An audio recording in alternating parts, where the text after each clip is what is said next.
Always he go to school early. She never is late for the office. My mother beautifully sings. ये जो sentence अभी मैंने बोले, क्या वो बिल्कुल करेक्ट थे? No, these sentence were wrong. ये सेंटेंस गलत थे। क्यों? क्योंकि इनका जो वर्ड ऑर्डर था वो गलत था। इनमें जो कुछ वर्ड्स थे उनको हमने सही जगह पे नहीं लगाया था, इसलिए सेंटेंस को मीनिंग भी समझ में नहीं आ रहा था और वो सेंटेंस भी रॉन्ग था। तो आज हम इस वीडियो में ऐसे ही कुछ वर्ड्स करेक्ट ऑर्डर में प्लेस करेंगे और सीखेंगे कि वो क्यों वहाँ पे आएंगे विथ रूल्स के साथ उनको हम समझेंगे तो हमें जल्दी समझ में आएगा। तो चलिए वीडियो को शुरू करते हैं। फर्स्ट हम देखते हैं फ्रेंड्स। फर्स्ट सेंटेंस है always Priya go to school early. Always Priya go to school early. देखिए, सुनने में और बोलने में दोनों ही तरीके से ये कोई सेंस नहीं दे रहा है और सेंटेंस भी गलत है। क्यों? क्योंकि जो हमने इसमें ऑलवेज लगाया है उसकी पोजीशन गलत है। हमेशा वर्ब के पहले लगेगा, जो मेन वर्ब होता है उसके पहले लगेगा और सब्जेक्ट के बाद लगता है। क्या क्या? ऑलवेज, नेवर, ऑफन, ये हमेशा सब्जेक्ट के बाद लगते हैं और मेन वर्ब से पहले लगते हैं। तो इसका करेक्ट ऑर्डर क्या हो जाएगा? Priya always go to school early. अब ये देखिए, पढ़ने में भी सही लग रहा है और इसका मीनिंग भी हमें अच्छी तरीके से समझ में आ रहा है। इसमें सारे वर्ड्स क्योंकि सही तरीके से प्लेस किए गए हैं और ऑलवेज जो एक एडवर्ब है उसको भी हमने सही तरीके से प्लेस करा है। प्रिया इसमें सब्जेक्ट है और इसका मेन वर्ब है गो। प्रिया सब्जेक्ट के बाद लगा है और जो मेन वर्ब है गो उससे पहले हमने उसको प्लेस किया है, इसलिए ये सेंटेंस सही है। Priya always go to school early, इसलिए ये रॉन्ग हो जाएगा और ये वाला सेंटेंस हमारा करेक्ट है। नेक्स्ट हमारा सेंटेंस देखते हैं क्या है। He never is late for office. He never is late for office, ये हमारा सेंटेंस भी गलत है। क्यों? क्योंकि इसमें जो नेवर का लगी है वो जगह गलत है। क्यों? क्योंकि नेवर हमें हमारा बी वर्ब होता है। इज, एम, आर, ये वाले जो बी वर्ब होते हैं उसके बाद लगाया जाता है। तो नेवर हम कहाँ लगाएंगे? इसके बाद लगाएंगे। तो इसका करेक्ट ऑर्डर हो जाएगा he is never late for office. फिर से देखते हैं एक बार। He is never late for office. Next is, इसमें भी हमारा ये रॉन्ग है और ये correct order of sentence. Next हमारा है she quickly drives always. She quickly drives always. देखिए, इसमें भी ऑलवेज की जो पोजीशन है, जो ऑर्डर लगा है वो भी गलत है। तो क्यों? जैसा मैंने फर्स्ट वाले सेंटेंस में बताया था कि ऑलवेज हमेशा मेन वर्ब्स के पहले लगेगा और सब्जेक्ट के बाद लगेगा। इसमें शी यहाँ मेन सब्जेक्ट है और ड्राइव्स क्या है? मेन वर्ब है। तो हमने देखिए उसको चेंज करा। She always drives quickly. Drive यहाँ पे मेन वर्ब है, उससे पहले लगाया और शी क्या है? शी यहाँ का सब्जेक्ट है, तो उसके बाद हमने लगाया शी ऑलवेज ड्राइव्स क्विकली।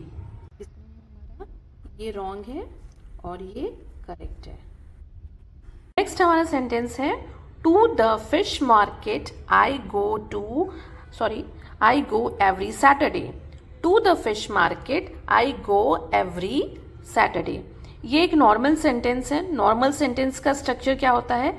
सबसे पहले सब्जेक्ट आता है, उसके बाद जो है मेन वर्ब आता है, उसके बाद ऑब्जेक्ट आता है, फिर ऑब्जेक्ट के बाद अगर प्लेस या टाइम दिया है तो सबसे पहले प्लेस आएगा और उसके बाद फिर टाइम आता है।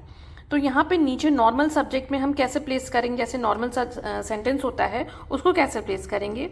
सबसे पहले हमारा सब्जेक्ट आएगा। सब्जेक्ट इसमें क्या है? आई है, तो सबसे पहले हमारा आई आएगा, उसके बाद फिर वर्ब आएगा, वर्ब के बाद फिर ऑब्जेक्ट आएगा, ऑब्जेक्ट के बाद फिर प्लेस आएगा और प्लेस के बाद फिर हम टाइम को लगाएंगे। तो इसका ऑर्डर ये हो जाएगा I go to the fish market every Saturday. I इसका मेन सब्जेक्ट हो गया, गो इसका मेन वर्ब हो गया, फिश इसका ऑब्जेक्ट हो गया फिश मार्केट, और प्लेस हो गया मार्केट और टाइम हो गया इसका सैटरडे। तो correct order is I go to the fish market every Saturday. इसमें भी हमारा ये रॉन्ग है और ये करेक्ट है। नेक्स्ट हमारा सेंटेंस देखते हैं क्या है। They yesterday came here. They yesterday came here. ये भी हमारा सेंटेंस ऑर्डर गलत है। इसमें क्या गलत है? इसमें जो येस्टरडे लगा है उसका प्लेस गलत है, उसकी जो हमने जिस जगह पे लगाया है वो गलत है। क्यों? क्योंकि जो येस्टरडे होते हैं, येस्टरडे क्या है? येस्टरडे एक एडवर्ब ऑफ टाइम को बताता है, डिनोट करता है। येस्टरडे एडवर्ब ऑफ टाइम है जो कि कहाँ पे लगता है? It always come at the end of the sentence. वो हमेशा सेंटेंस के लास्ट में लगता है। तो यहाँ पे इसका ऑर्डर क्या हो जाएगा? They came here yesterday. They came here yesterday. Next is my mother beautifully sings. My mother beautifully sings. इसमें क्या है? क्या गलत लग रहा है? ब्यूटीफुली जो लिखा है, जो उसका ब्यूटीफुली जिस जगह पे लगा है वो उसका ऑर्डर गलत है, वो गलत ऑर्डर पे लगा हुआ है। तो क्योंकि वो ब्यूटीफुली क्या है? एक एडवर्ब है, डिस्क्राइबिंग एडवर्ब है।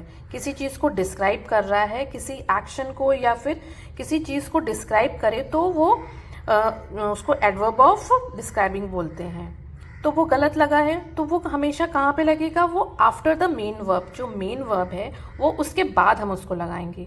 तो इसमें मेन वर्ब क्या है? सिंग्स है। तो हम उसके बाद उसको लगाएंगे तभी उसका ऑर्डर सही होगा। तो इसका सही ऑर्डर सेंटेंस क्या हो जाएगा? My mother sings beautifully. My mother sings beautifully. इसमें भी हमारा ये वाला रॉन्ग है और ये वाला करेक्ट है। This really she understands this. Really she understands this, ये क्या है? ये रॉन्ग है। ये रॉन्ग ऑर्डर है इसमें सेंटेंस का। क्यों? क्योंकि जो है हमने जो रियली की जो प्लेस करी है वो गलत लगी है। क्योंकि रियली हमेशा मेन जो सब्जेक्ट होता है उसका उसके बाद प्लेस किया जाता है। रियली क्या है? फ्रीक्वेंसी एडवर्ब है, फ्रीक्वेंसी एडवर्ब को बताता है। तो उसको हमेशा सब्जेक्ट के बाद लगाते हैं, ना कि सब्जेक्ट से पहले।